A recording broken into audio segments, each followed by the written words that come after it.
Bueno, vamos a comenzar con las sustancias puras. Ustedes en el apunte tenían las diferencias entre sustancias puras y compuestas. Las puras son todas aquellas que tienen átomos iguales. ¿Cuáles son los átomos que existen? Son todos los que aparecen en la tabla periódica.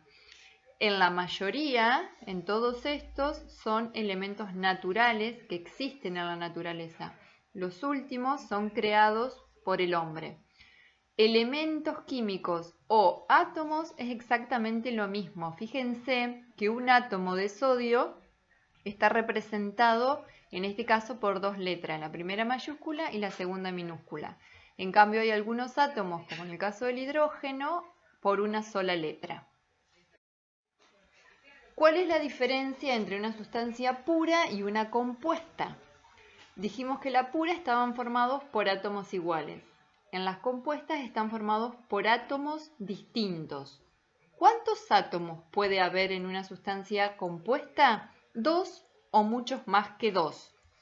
Fíjense, acá hay distintos ejemplos de sustancias puras, porque están formadas por dos átomos de hidrógeno, dos iguales.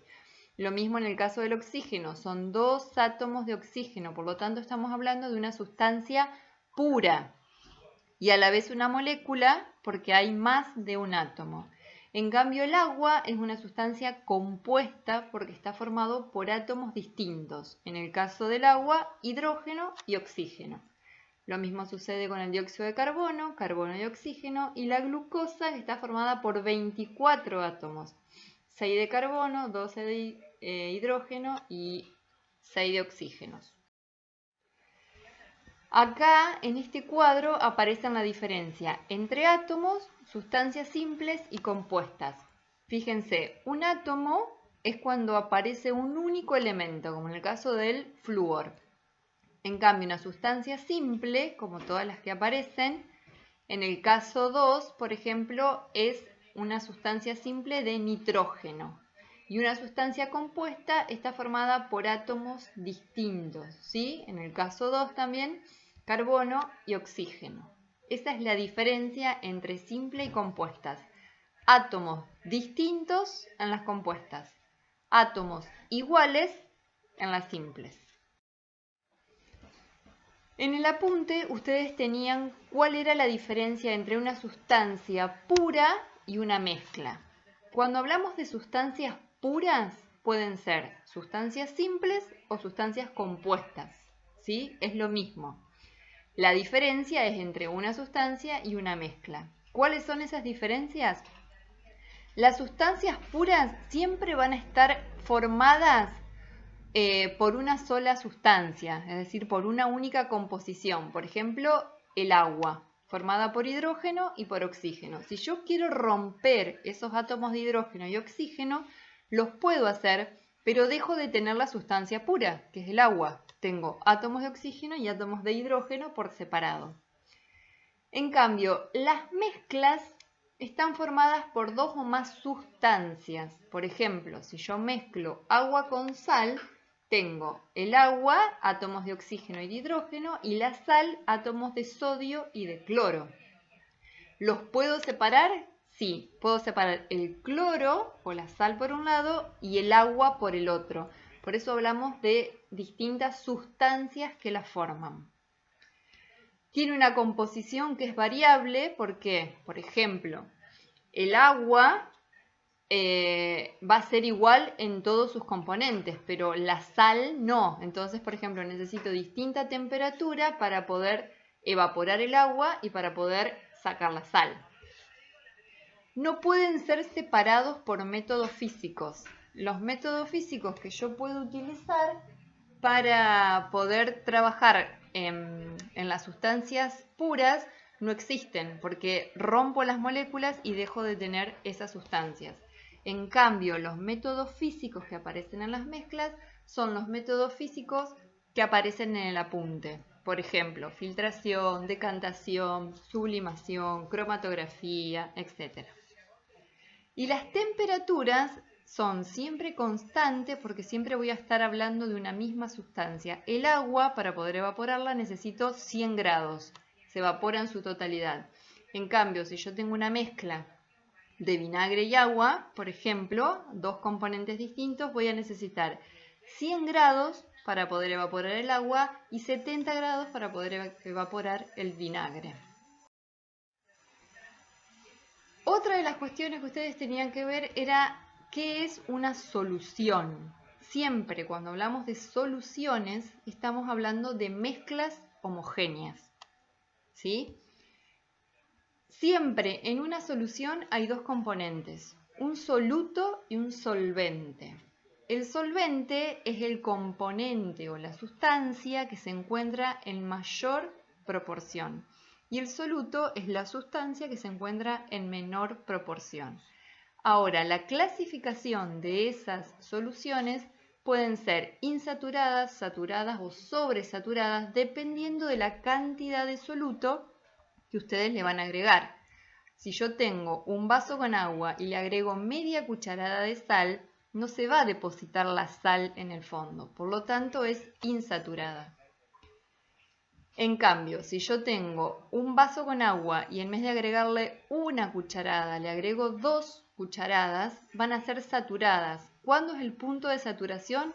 Cuando yo me doy cuenta de que no absorbe más soluto. Cuando comienza a haber granos de sal, en este ejemplo, depositados en el fondo, significa que dejó de ser saturada, pasa a ser sobresaturada. Y la sobresaturación tiene una característica, que en una temperatura específica, a 20 grados, si yo le agrego 2 cucharadas de sal, ya va a estar saturada. Pero si yo a esta composición de agua con sal la pongo al fuego, me va a permitir que yo le siga agregando más cucharadas de sal. Le puedo llegar a agregar hasta el triple, hasta 6 o hasta 10 cucharadas de sal, lo vuelvo a calentar y desaparece. Eso significa sobresaturación. ¿Cómo me doy cuenta? Cuando esta sustancia o este agua que yo la puse a calentar, otra vez la dejo a enfriar y después de un rato voy a ver que se depositaron toda la sal que estaba de más. Bien, acá estas imágenes pertenecen a una de sus compañeras que hizo la experiencia en donde yo en el apunte les preguntaba si todos los líquidos se mezclan. En realidad, todos los líquidos que tengan las mismas características se van a mezclar. Por ejemplo, todos los líquidos que son acuosos se van a mezclar, como en este caso el agua y el vinagre, ¿sí? Si esto es una mezcla de agua con vinagre, no puedo distinguir dónde está el agua y dónde está el vinagre. Y en los líquidos aceitosos sucede lo mismo. Al tener las mismas composiciones, se tienen que mezclar. A lo mejor en este caso se nota porque no se habrá dejado el tiempo suficiente para que se mezclen, ¿sí? Pero entonces todos los líquidos que tienen las mismas características se van a mezclar. Y la última foto, es la mezcla del agua y el vinagre con el quitaesmalte y el aceite. Y se forma un sistema un sistema material heterogéneo, en donde vemos el agua y el vinagre y en el otro el aceite y el quitaesmalte. Acá aparece la situación problemática que yo les preguntaba. ¿Cómo pueden hacer o cómo hacen para quitar las manchas de petróleo cuando se derrama petróleo en el mar? Al ser líquidos diferentes, el agua de mar es un líquido acuoso y el petróleo es aceitoso, una de las cuestiones que pueden hacer es poner una malla para que no se siga expandiendo. Y la otra, utilizan detergentes, porque los detergentes lo que hacen es romper las moléculas de los aceites en micelas, en pedacitos más chiquititos y después se absorben. Y la última actividad que ustedes tenían que hacer era poner en un vaso agua y sal y mezclarlo. Y después colocarle por arriba un papel secante o un papel de filtro o un papel común, poner un fibrón cualquiera y en el medio ponerle un palillo o ponerle un papel que toque el agua y que suba por capilaridad y moje al otro. Fíjense, en este caso no hay diferencias de colores. ¿Por qué? Porque el rojo es un color primario que está hecho solamente de color rojo. En cambio, en este caso el verde, fíjense que el verde, al ser un color secundario, está formado por la mezcla de amarillos, ¿sí? Y acá se ve claramente. Con esta actividad, ¿qué queríamos demostrar? Que nosotros pensamos que los fibrones son una mezcla homogénea, cuando en realidad son una mezcla heterogénea. ¿Cómo me doy cuenta? Por la diferencia de colores. Todas estas experiencias que ustedes pueden ver las hicieron sus compañeros. En este caso, fíjense en cómo se nota específicamente la diferencia entre el amarillo y el celeste, ¿sí?